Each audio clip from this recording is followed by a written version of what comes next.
You're listening to a podcast from The Word. So, Stack Waddy game. Shall I go first? Go on. Say that. Proceed. I always say that every week. Yeah, Okay. yeah. The answer is yes. So these are album titles that are expressed in a certain way, in a kind of, they're supposed to represent fictitious popular music singing groups, okay, in the title. You'll get the idea when I start, okay? Here we go. Zinc Alloy and the Hidden Riders of Tomorrow. Chocolate Starfish and the Hot Dog Flavored Water. Griselda Pugh and the Horses of Instruction. Melancholy and the Infinite Sadness. And Lullaby and the Ceaseless Roar. I'll give you those again. Wow, those are fantastic. And are they good? So 4 of those are real. 4 of those are real. 4 of those actually were album titles. 1 isn't. So I'll give you them again. Those are really, really good. Zinc Alloy and the Hidden Riders of Tomorrow. Chocolate Starfish and the Hot Dog Flavored Water. Griselda Pugh and the Horses of Instruction. Melancholy and the Infinite Sadness. And Lullaby and the Ceaseless Roar. Over to you, Mark Ellen. Those are really good. Well, I Melancholy and the Infinite Sadness was a Smashing Pumpkins record, I think. Yes, so I'm going to count that one out. Lullaby and the Ceaseless Roar is, I think, real. That feels real to me. Don't give me the answer at the moment. Yeah, it feels quite recent. Chocolate Starfish, I think, probably. Again, that sounds sort of San Francisco 1968, 69, doesn't it? Zinc Alloy that's a wonderful one. And I'm saying, I think it's Griselda Pugh. I don't know why. I think that's the made up one. It just doesn't sound as plausible and as splendid as the others. What's the answer? You're right. You're absolutely right. Collapse of Stout Party. Those are really, really good. Who are they by? Go on. Who are they by? Hear the air hissing out of my early morning mood. Okay, Chocolate Starfish and the Hot Dog Flavored Water is obviously a Limp Bizkit record. Melancholy, obviously, Melancholy and the Infinite Sadness, as you so rightly say, was a Smashing Pumpkins record. I always thought it was a terrible title. Zinc Alloy and the Hidden Riders of Tomorrow is actually a T-Rex record. From mid-70s. Lullaby and the Ceaseless Roar is a Robert Plant record. And so, sadly, there never was a record called Griselda Pugh and the Horses of Instruction, because that just came to me in a dream last night. And you know who? The Horses of Instruction, was it the old quote, the Tigers of Wrath are better than the Horses of Instruction, something like that. And Griselda Pugh was the character played by Hattie Jakes in Hancock's Half Hour. Very good. The most put-upon woman on God's earth. Suddenly I felt Griselda Pugh and the Horses of Instruction. That's a good album title, but not good enough to get past you. That's brilliant. It came in a dream. That's absolutely fantastic. Right. Well, look, I've got 2 options. One, I mean, you can either have one that's got a Christmas flavour to it, or go on. Do you want the Christmas one? Okay, this has been sent in by one of our patrons, and much appreciated, from Gavin Hogg. Oh, right. Songs by cult artists which feature the word Christmas in the title. Go on. All right, 5 of them. 1 of them not real. Okay, Christmas at Ground Zero by Weird Al Yankovic. Xmas with Simon. That's a great title. The Fall. Oh Blimey, It's Christmas. Frank Sidebottom. Yeah. Go on. It's cliched to be cynical at Christmas by Half Man, Half Biscuit. All right. And Cool Baby, It's Really Christmas by John Otway and Wild Willie Barrett. That's so good, those 5, because they're all entirely plausible. Completely plausible. Yeah, God, go from the beginning again. Christmas at Ground Zero by Weird Al Yankovic. Yes, go on. Xmas with Simon by The Fall. Yeah. Oh Blimey, It's Christmas by Frank Sidebottom. Yeah. It's cliched to be cynical at Christmas by Half Man, Half Biscuit. And Cool Baby, It's Really Christmas by John Otway. And I'm just going to take a wild stab because I haven't got an idea. I'm going to say it's Christmas at Ground Zero. Oh, right. No, it's real. That's real. No, the made-up one actually. I would have thought that might have been offended against. I would have thought so too. I couldn't agree more. But no, but that's the way Weird Al rolls. Yeah. Okay. So he's was kind of against the grain, and so that's real. Xmas with Simon by the Fall. I rather gave that away actually. I say, what a great title, as if to indicate it was actually true. But that is a real one by the Fall. Oh, blimey, it's Christmas, Frank Sidebottom. Absolutely. And the Half Man, Half Biscuit is real. No, the made-up one is John Otway and Wild Willie Barrett. Oh, no, I thought that was. Yeah. I thought it had to. Cool. I thought they had to have done that, because if ever a career was based on one song, one phrase, basically. one phrase that could have been spun differently, it's that career. You're so right. That's extraordinary. No, amazing. Thanks to Gavin Hogg for those. It's brilliant. Thanks very much. Terrific. And if anybody's got any suggestions for future ones, send them in. wiye.london@gmail.com. I think I've got that right, Alex. You'll shout at me if I haven't. So, did you catch the Dua Lipa streaming event? Were you one of the 5 million mark? I didn't watch it. I've caught the story. She had this event about 2 or 3 days ago, I think. It was at Thanksgiving, wasn't it? Yeah, Thanksgiving, £1.5 million, $1.5 million production. And they're claiming, well, this is her management, I think, they're claiming they've got 5 million viewers. Well, even if it isn't 5 million, let's say it's 4 million. Let's say they exaggerated by a million. Then still, at $10 a ticket, that's the point. It's paid $10 a ticket. It's paid for. Paid viewers. It's not just viewers. Yeah. So let's say it's just lop $1 million off. It would still be $40 million gross if it was true. And of course, they're saying that, if you stream an event like that, it's not just one person. So there could be, a whole family watching. You got 8 or 9 of your mates or whatever. So the number of people who saw it was absolutely huge. And I think it's a really amazing story. I think it indicates that things could be tipping in that direction. Don't you think? Yeah, well, I do think it's certainly interesting. And it's undoubtedly one of the results of the current situation, because it was done by the same company who did the thing we were talking about the other week about the guy who did the concert in the Natural History Museum. Yeah, it's all about doing very special one-off events, big theatrical productions in particular places, unique. Yeah, and hers, was a big production. I was just catching up with some of it, but it was kind of like it was doing her album basically with a few guests. Elton John, Kylie Minogue, Bob Miley Cyrus or something. Rocket Man, I think, or whatever. Yeah, Elton John in his ceaseless, almost undignified quest to go, whatever is the hot new thing. I know. I will attach myself to it. Here I come. Great granddad. If we were still working in magazines, we'd do that as a feature, wouldn't we? Just be pictures of Elton John every year with the hot new act of the year. Because he has, hasn't he? Every single time. Of course, the funny thing is, all the people whose limelight is borrowed during their period, they've all moved on and they're not hot anymore. But Elton still is. In his odd kind of way. I know. It's extraordinary. He's the only Elton. Yeah. And, it's very kind of, it's very slick. It's very well done. It's singing and dancing. Clearly, it's theatrical. It's post Michael Jackson, post Madonna, that kind of pop music. She's the latest exponent of it, and enormously popular. And the interesting thing was that the streaming company, the people dealing with the rights in those territories where the streaming market wasn't sufficiently mature for people to pay, was too poor for people to pay, they did a deal with the broadcaster. So, for instance, in India and China, it was kind of available on telly, which is, it fascinates me that at this point in her career, somebody like that is already known in India and China. You're dealing with a very different world than you would have been dealing with in the past. But, will this thing ever kind of supplant live performance? I suppose the thing I was thinking, it's like a video unveiling. It's like a big MTV event, but it happens to be streamed rather than on your telly.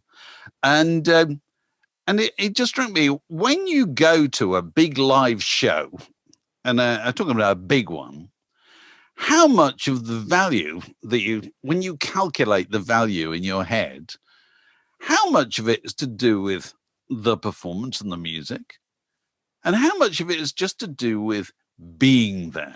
I think it's the latter, isn't it? Because I think you could extend this to all sorts of things, which we talk about shopping, films, football, whatever. But it's about your majority. You'd say the majority of the value. If I pay 50 quid to go and see Kylie Minogue at wherever when this bloody war is over, how much of that 50 quid is justified by the performance on stage, and how much of it is justified by I went to Kylie Minogue? I think it's about I went to Kylie Minogue, because don't you think that particularly during these trying times that we're getting used to the idea of doing everything at home, and therefore and I say you can extend this to absolutely everything, like football. So if you look at football on the television, you're used to seeing every aspect of it in incredible detail and replays of the bits you might have missed. When you go to football, and when I used to go and see QPR, we used to sit by the goal, which means that a lot of the time there's only goals down the other end. You literally don't see them. There are no screens showing it again. So what you've got is just the atmosphere of being there, and it's the chicken balti at half time, and it's the pint of beer, and you know what I mean? It's the crowd, But in terms of actually what you see, in terms of the spectacle, it's not nearly in some ways it's not as good. And I think that must be true of live concerts. So people are getting very used to the idea of seeing in incredible detail, incredibly close up, spectacular shows. And you're getting to the point where the leap between paying $10 sitting at home and watching it on, and TVs are getting bigger and sound's getting better on TVs. Don't you think? I do, but I do. It's interesting. One of my daughters pointed this out to me a few years ago. She said the reason people go to Glastonbury is social media. That the reason it's really important to go to big events is to be able to tell your friends you're a big event. Yeah. And to show them pictures of you with your mates who are kind of dressed similarly, in honor of Kylie Minogue or whoever it is. Yeah. And the actual performance is sort of not the center of it's kind of the excuse for the real event, which is going, which is paying a lot of money is part of the deal, because there's a showing off element about this. It's actually the same with holidays, though, isn't it? I suppose Instagram holidays. That's the whole concept. You go to places where there is an Instagram kind of destination. There's a Machu Picchu that you've got to have in the background. I'm here and you're not, Yeah. So gigs are kind of like that, and streaming will never get into that space at all. No, it won't at all. But I think a lot of people. There's a mate of mine I was talking to the other day about the unpleasantness, and she was saying, I'm getting to the point where I kind of like being at home, and I'm used to being at home, and I'm getting slightly scared about going out and doing things again, because I've got used to doing it all at home. It's like movies. I'm sure you saw that story about Warner Bros. Warner Bros. Are going to stream on a subscription all their new big box office releases, aren't they? Yeah. On their own simultaneously channel. on their own channel. Yeah. Simultaneously, so they're out in the cinemas, and that's another interesting story, because maybe it's to do with the fact that I'm getting older, but going to the cinema is no longer as exciting experience as it used to be. You either go to a very expensive cinemas like the Olympic Studios around the corner from here in Barnes, which has been kind of done up, the place where Led Zeppelin and the Stones recorded, etc. It's not done to very kind of top end, but very expensive cinema with kind of sofa-like seats. Or else you go to kind of View in Shepherd's Bush, but genuinely still smells of disinfectant, and is not very expensive. And the idea that you could watch this film at home, do you know what I mean? At the time you want to watch it, I realise. I think that's I realised the great truth of the cinema business a few years ago. Gone the house a few years ago. I mean, it's probably nearly 10. When Spielberg's Lincoln won the Oscars. Oh yeah, Daniel Day-Lewis. It so happened that I think my wife. It was always near my wife's birthday. Yeah, and we always just say, get the pictures the day after the Oscars or something, and we'll go and see whatever's won. And so we went to a local cinema not far from here. It was afternoon showing of Lincoln, and it started. The lights went down, and the soundtrack started, and you heard rain, heavy rain falling, and then you heard horses, moving, and you heard, jingling of spurs and all that kind of thing. And then you heard dialogue. And it was only after about 2 minutes that you realized there's no picture in this cinema, that we're just listening to the soundtrack. And this is not just a clear, kind of cool opening to a film. Oh, this wasn't deliberate. Hold on, I'm going to come to that. The picture hadn't started. And there weren't many people in the cinema. It was a big cinema. There weren't many people in there. And we're all just turning around looking at each other. Have you noticed this as well? Yeah. And then eventually a bloke get at the back. He thinks, this is bloody stupid, gets up and goes out. And I went out with him, to kind of form a deputation to find out, because in the old days, it would have been a bloke. There'd been a projectionist, yeah. You can see the ratchety sound from the window. Yeah. Not anymore. We eventually went downstairs into the cinema and found the staff occupied in not watching the film, not checking that it was working, not making sure that the paying customers who had paid handsomely for the privilege were being delivered their peak experience, as no doubt Steven Spielberg would have wished. All this, no, they weren't doing that. What were they doing? They were doing their main job, which is filling the fucking vending machine. And that is the great truth of cinemas. Absolutely. Mark, they're sweet shops. They are sweet shops. They are sweet shops. Yeah. They are overpriced sweet shops where the film is just the excuse to get you in and buy the sweets. And so, don't expect me also to the profit margin. What's the profit margin on popcorn? I remember Empire magazine working this out once in a piece for something absolutely ludicrous, like 1,000% or something. I mean, it's phenomenal. Well, because it has to be, because they're paying everything for the film goes straight back to the studio. Yeah, goes straight back to Tom Cruise. So the only way they can make a living is selling overpriced popcorn. Yeah, but boy, it brought it home to me, And so the first 5 minutes of the film, they just had to stop it and start it again. Now, how unsatisfactory an entertainment experience is that? That the first 5 minutes went wrong, and so they stopped and did it again. That wouldn't happen at home. No, I can see the only reason you'd go to a cinema now is for major spectacle, isn't it? For a kind of huge cinematic experience, amazing sound. Those films that only work on a big screen. But I mean, increasingly there are less of those being made because everyone's working towards producing stuff for small screens, and also TV's and sound at home is getting better, isn't it? We were watching this thing I've just we've become obsessed with called The Queen's Gambit last night, which is a new Netflix miniseries. Fantastic. And I don't think there's a single outdoor shot in the whole thing. It's entirely shot indoors. It's just a drama. Why would you ever want to go to a cinema to see a thing like that? I don't know if you would. Well, presumably into your home. If it's in episodes, you wouldn't anyway, would you? No, you wouldn't anyway, of course. But, it's obviously a major problem for everybody in the cinema industry, isn't it? If Warner Brothers have decided, no, this is the way we're going. And, so God knows what loads of these out-of-town cinemas are going to be converted into. God knows what load of these out-of-town shopping centres are going to be converted into in the future. But it's looking very bleak on that side of things. Yeah, it is. Yeah, obviously I feel sorry for anybody who's involved in it, but it's rare. It's only rarely in recent years that I've come out of a cinema thinking, well, that was a really satisfying experience. I know. Well worth every penny that we paid. I know. All the travel, the parking, the people with the chewing toffees in the row behind. I know. Yeah. So we shall just in the future we'll just stay home, shall we, Mark? The Word Podcast, prime cuts of popular culture served fresh each week. Welcome back, and we're joined by Magic Alex. Hello, Magic Alex. Sun shining on him up there in the Midlands.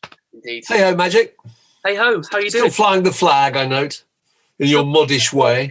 I keep meaning to buy a picture, but I keep forgetting to buy a picture also, which is the problem.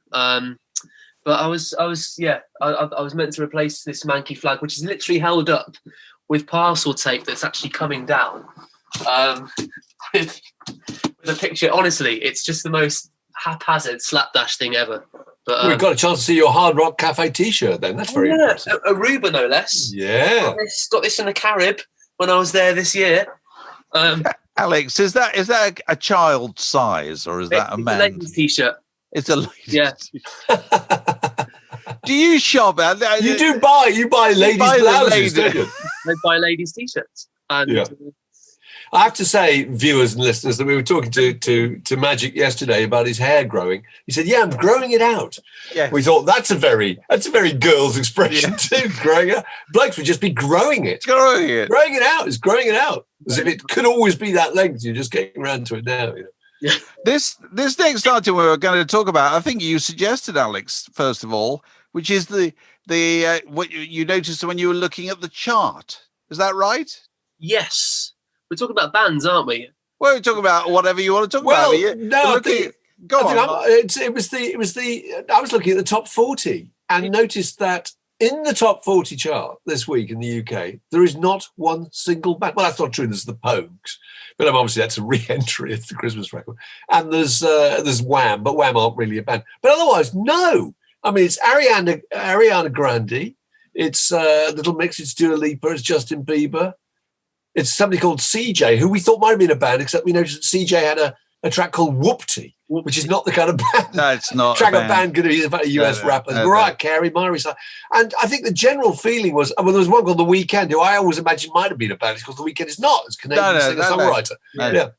So, no, the point is no bands. There are no bands. I've got a theory that kids aren't forming bands really anymore because the social paradigm's changed a little bit. Go on. This is good.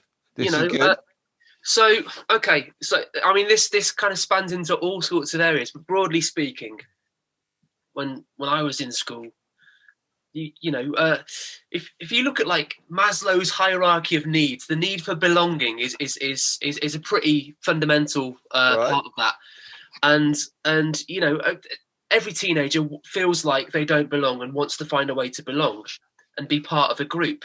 And the way to do that when I was in school was to form a band and find like-minded souls and feel like you've found your kind. And I think that things like social media and the ease of being able to communicate with your kind at any point in the world have sort of shifted the paradigm a bit. And the absolute abject need for belonging in the physical sense isn't as pressing as it was. And so people are more inclined and predisposed to making music on their own, also with the technology that's available. Basically, people don't need to form bands on a human level in the way that they used to need to form bands, I think. And that's knocked on to charts and how they're manifested by singer-songwriters and producers and people who are basically doing it on their own under a pseudonym. Yeah, and nearly all music goes out now through a small screen, doesn't it? And a small screen, it's solo artists or duos, whatever, work better than a band. You know what I mean? If you're watching Later with Jules Holland, which comes across better, C6 Steve or Orchestra Baobab? You know what I mean? It's about that small, condensed kind of theatrical performance. It's like the fundamentals, because at that, when Dua Lipa started doing her thing, when CJ started doing his thing, these guys would all have been teenagers, and it would have all been about the fundamentals of why am I doing this? Why am I making music? And I don't think they were doing it because they needed to be around people. I think they were doing it because they had the means to, and isolation was all of a sudden okay. Does that make sense? Yeah, it does. But being in a band was the big fantasy. When I was at the NME, that was the big fantasy. There's no doubt about that at all. You had all the big bands of the 70s. Everybody wanted to remember the Faces or whatever. In the 80s, it was kind of, U2 and REM and the Pogues and the Stone Roses. And then you got Britpop and the Strokes and the Foo Fighters or whatever. And the most commercial cover line was not necessarily Joe Strummer Speaks. It was On the Road with the Clash. Do you think, Dave? That was the thing. Was that it was on the road. The idea that even the most disinteresting group, it was exciting. On the road with Bad Manners. Wow. I'm not remotely interested in what they've got to say, but what happens in the Bad Manners tour bus? What happens at their backstage parties? All that seems absolutely thrilling. I don't know why. It just did. Well, it was human interaction, isn't it? Yeah. It's also echoes of the kind of the gang, which is a standard device in all of fiction, isn't it? Whether it's their famous 5, Secret 7, or whatever. It's how they get on together, how they interact, and how you can imagine yourself being part of it. And so a huge amount of the appeal of popular music was social, wasn't it? Yeah. It was, just imagine, in the classic cases, there's obviously the Beatles, and that was the friendship group that everybody wanted to join, and everybody knew they couldn't. And that was just because it was just a perfect friendship group. And it's also, a lot of it's just supply and demand, because the 50s, very few bands really. They what bands there are tend to be instrumental groups. The 60s is when the band kind of comes into its own, and it comes into its own in the period just before mobile discos. So if you wanted to be able to hear loud music in a social context, in a church hall or wherever, you had to get a band. You had to get a band. And what were the constituent parts? The most important bits of the band actually were the bass and the drums. Yeah. Because you could provide sufficient volume to fill that space, because a small record player wouldn't do it. And so, you don't start getting discos and then mobile discos and so forth until the late 60s, really. And so it was just we're setting up some kind of event. We've got to have a band, and they're going to be a band who's going to play a load of tunes that people can dance to. That's how it started. And I suppose with punk rock, you had to have a band because that stuff wasn't recorded at that point. So if you wanted to hear that noise, you had to get a band to play it. But what dismantled that in the early 80s was the idea of the synthesizer. I can remember us running a piece in Q magazine in the mid 80s, the headline, which was "It Takes Two," and it was all about the idea that everything was a duo. Suddenly it was Yazoo, and it was Pet Shop Boys, and it was it was Soft Cell or whatever. And we were fantasizing about the idea that all the groups in the decades before would now be duos if they formed. The Beatles would be a duo; they'd just be John and Paul. The Stones would be a group called the Glimmer Twins, Keith and Mick. And far less interesting as a consequence. Far less interesting. You can't have a duo. I would argue, I'm making this up off the top of my head, but I'm going to put it to you. I'm going to grasp my lapels, legal style.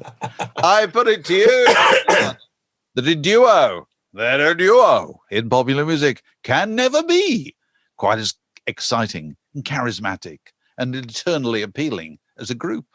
Go over to you, Alex. I can see you raising your finger in contradiction. I would suggest the White Stripes buck that trend. The White Stripes, to me at least, were really exciting. Okay. And I will return to you. How long do the White Stripes last? Was it 10 years? Well, was it that long? I don't agree with that at all. Magic, surely. The White Stripes, I mean, all it was lots of folklore about whether or not they might be married or might be brother and sister. And after that was over, really, wasn't it? There was nothing else. I thought so. No, I don't think so. I apply the Friends theory to it. The great appeal of Friends, the sitcom, is that out of the 6 of them, we used to say this as a family when we used to watch it when the kids were younger. And every week we talk about who our favourite one was. And often it would shift. And because there were 6 of them. Who's your favourite? Sustained your interest in the programme indefinitely. Because apart from the David Schwimmer character, who we were never that mad about, the rest we absolutely adored. And they one of them would be top of the heap that week. That makes a lot of difference, I think. It's true. So groups, they're all over, are they? Because, if you look at the chart, that's the conclusion you come to, isn't it? Yeah. But obviously if you... I realize circumstances at the moment are rather different, but when this bloody war is over, there'll be festivals up and down the country, presumably, with millions of bands, millions of kind of hopeful, rather serious white blokes in their early 30s, hoping that they're going to make it, weren't there? Here's another point. So with the advent of things like Logic and Pro Tools and, studios that you can operate from your laptop, people are making music at home, going to a studio, and there's no there's no real pressing need for things like a drummer these days, because the loops on Logic, for example, are so good and so intuitive and reactive. Whereas before you needed a drummer and you needed a bass player, you needed those things and a studio to make the whole thing. The bottom's fallen out of it, and you don't anymore. Because the technology does exactly what, and I know people will get their backs up about this, and probably rightly so, but the technology does exactly what the humans do. And I'm saying that as a former Puritan who's discovered all this and thinks it's fantastic. And really, but if I'm in the audience, the technology is taking away from my excitement rather than adding to it. No, because I used to go and watch bands.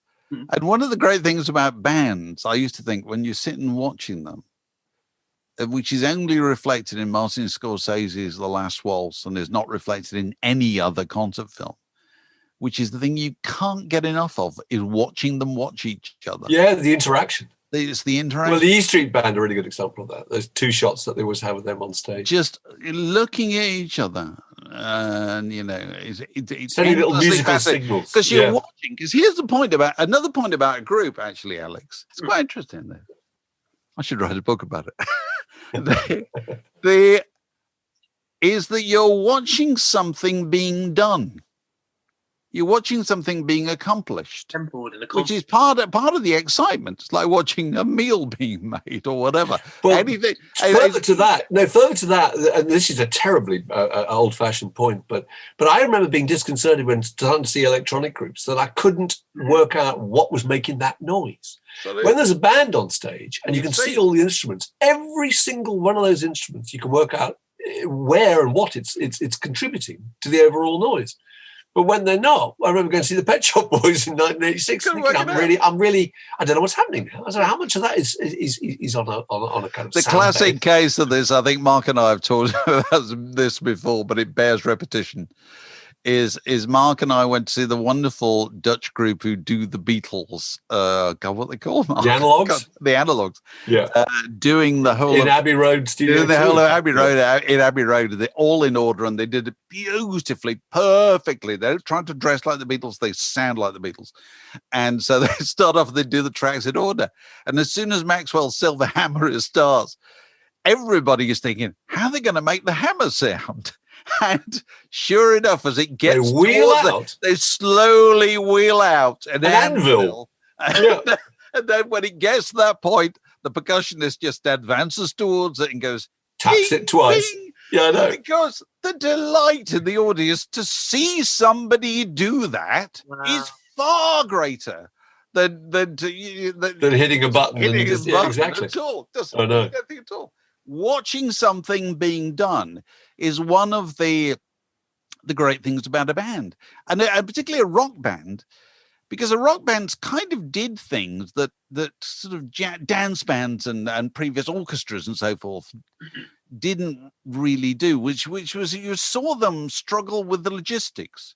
You saw them take off one guitar mid-tune and have another one handed. Absolutely. All those little bits of business. And part of the kind of showmanship of the lead guitar solo is about the fact that I am actually playing this. That kind of old grey whistle test cliche that whenever there was a solo, you got a close-up of the fingers on the fretboard. Yeah. And seeing that really important. Even the stupid drum solo, which nobody misses. But there was a drama about, the other ones are going to wander off now. Now, are they going to go far, or are they just going to perch in the wings or whatever? And will they all come back on together, or will they come on one at a time, And it was watching something being accomplished. Yeah. It was a very, very exciting thing. I think. Absolutely. We'll miss it. But the other thing about, we're talking about the singles chart. Did you see the albums chart? Well, we come to the albums then. Oh, yeah. Because it's the extraordinary preponderance of ancient Christmas records. Mariah Carey is obviously there at number 2. Wham's Last Christmas is there at number 3. Fairy Tale of New York is there at number 8. It's absolutely Shakin' Stevens. Shakin' Stevens, I know. I think Chris Rea is in there, but I think Shakin' Stevens I was amazed about. Do people really care. I guess they do. It's part of the fabric. But if songs aren't being written anymore, they're probably not. That's a good point. They're probably not. God, that's a good point. But why aren't they? Because they're so lucrative. That was the kind of holy grail, wasn't it? Could you possibly write a Christmas song and thus be able to retire comfortably? And you've still got people on. Brenda Lee's "Rocking Around the Christmas Tree" I know. Is somehow, God knows how, at number 19. How old's that? About 1961, something incredible. Like that. Yeah. Absolutely astonishing. Well, all the stuff off that Phil Spector album is still very much still gets played in this house, but I mean that's still part of the scheme of things, isn't it? The Phil Spector Christmas album, which we that will be played in our house at Christmas. The kids, they're not kids. They'll insist. And the funny thing about listening to "Darling in Love" or whatever, "Christmas Baby Comes Home," "Baby Please Come Home," is you think, oh, this is the old traditional Christmas. What is it, 19th century? Or is the era of Charles Dickens? No, it's a pop record made in 1961 or whatever. But it now feels... No, that seems to be the traditional Christmas, isn't it? Entirely.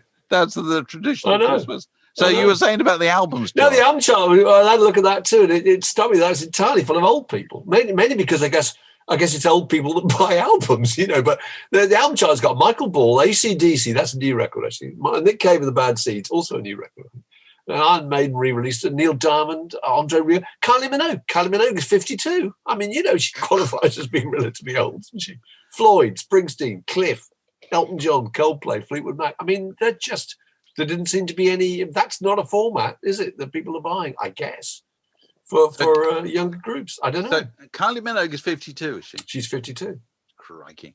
So how much older is Kylie Minogue now than Paul McCartney was when he was trundled on at Live Aid as the venerable survivor? Oh, that's a good one. No, when was Live Aid? 86. He was born in 42, so he was 44. So yeah, she's 8 years Live Aid's older. 85.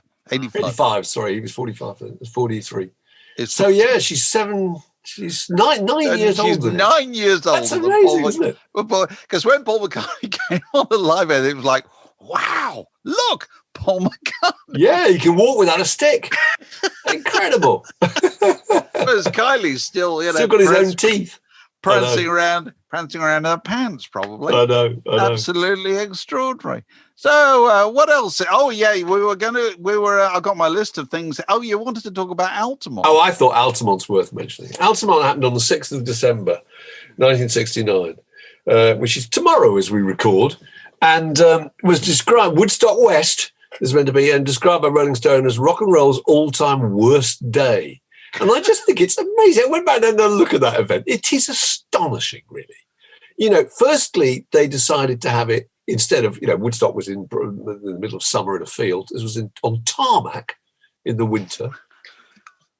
Originally, it was at Golden Gate Park and then moved to San Jose. And then they changed venues 2 days beforehand from Sears Point Racetrack, just outside of San Francisco, who wanted $300,000. They moved it 2 days beforehand to Altamont Speedway. Various groups were on the bill: Santana, Jefferson Airplane, Burrito Brothers, Crosby, Stills, Nash & Young. Grateful Dead, who'd been largely part of the organisation, actually, didn't get to play. The reason they didn't get to play at their own event, really. They didn't get to play because Marty Balin was knocked unconscious by a Hell's Angel, so they refused to go on. Wow. The stage was only 1 metre high. These are amazing statistics when you think about it. And of course, famously, the security was done by the Hells Angels. The idea being that, and this is Sonny Barger. If you've ever read Hells Angels by Hunter Thompson, Sonny Barger is the terrifying ogre who's the leader of the San Francisco chapter. The whole idea is that if the Hells Angels just sat on the stage, that would be a sufficient deterrent for everybody to behave themselves. And they were paid. How were they paid? Magic. You're going to have to guess. What were they paid and who by? I'm going to have to tell you. Go on. $500 worth of beer was what their fee was. Wow. And that had to be paid by the groups. The groups themselves had to shell out collectively to pay for the Hells Angels. So what you got was a situation where a load of Hells Angels drinking vast amounts of beer, who were meant to be sitting on the stage, actually were armed with sawn-off pool cues and motorcycle chains and went into the crowd and started fights. And also another interesting fact is that the Stones were late on because Bill Wyman missed the helicopter. So that's staggering too. All those people waiting, and he'd missed the flight in. And another thing that struck me is everyone thinks, Meredith Hunter, the poor guy, the unfortunate guy, got stabbed and in fact died. There were 3 deaths, I think 3 accidental deaths and 1 murder. And Meredith Hunter actually drew a long-barreled .22 caliber revolver at one point. Yeah. So it's not this is just a kind of load of hippies. I'm saying that's an action which even today can easily be misinterpreted, can't it? It's possible. If you draw a long barrel live weapon in a public place, people will not give you the benefit of the doubt, will they? Really? No. It's not the most socially acceptable thing to do. It is, but it's just on every level. It's ghastly. Of course, the repercussions kind of went on because the Stones got a lot of flack for that because it looked like the Stones had organised this as a photo opportunity for themselves. They're making a movie, weren't they? They were making a film of it, and then they used footage of it eventually, I think, in Gimme Shelter. But the whole idea was they were going to film this event. So they had exploited all these people. They didn't do Woodstock, and they regretted, that. So it was a bit. Let's do a really big show that we can be the star of. Yeah, but it is staggering, when you reflect on it, that the forces of law and order were the Hell's Angels, who were Nazis. That's not too fine a point. Just because they had the right beards, they are considered groovy guys. We were talking about this, weren't we, recently with George Harrison's famous memo around the Apple. Yeah. The Angels are going to drop in. They may seem a bit frightening, but really they're cool. No, they're not. They're not. You wouldn't like them around your house, George. God, no. It's a chilling thing. It's an amazing story, but I mean, everything has to go through appalling low times to learn something from the experience and do something about it. But now you look back at that now and you think that is absolutely astonishing. How long was it after Woodstock? 6 Oh, well, a short time, 5 months. 6 months. It's unbelievable. Yeah, it's completely the same time. So the lens through which we look at Woodstock is the sun's shining. There are small children. Naked girls are tying flowers in each other's hair. It's all very fabulous. It's the Garden of Eden. And the lens we look through Altamont at is, it's dark. Yeah. It's Hieronymus Bosch. Absolutely. It's the world ending. Well, I'm sure if you were there at either of them, they would have felt entirely the same. You could have had an absolutely appalling experience at Woodstock and actually quite enjoyed Altamont for the way back. I think, Crosby, Stills and Nash, very good. I remember them as being brilliant. Santana. At Altamont, you're probably so far away and there were no screens or whatever that you wouldn't know what was going on. All you'd know was that Rolling Stone's set had been interrupted, and there were people saying, "Cool it, man," and everybody. Well, there's a bit in the Gimme Shelter I can remember where you see Jagger watching the footage of himself on stage trying to quieten the crowd down. It's astonishing. Yeah, you wouldn't want to see that, would you? Really? You wouldn't.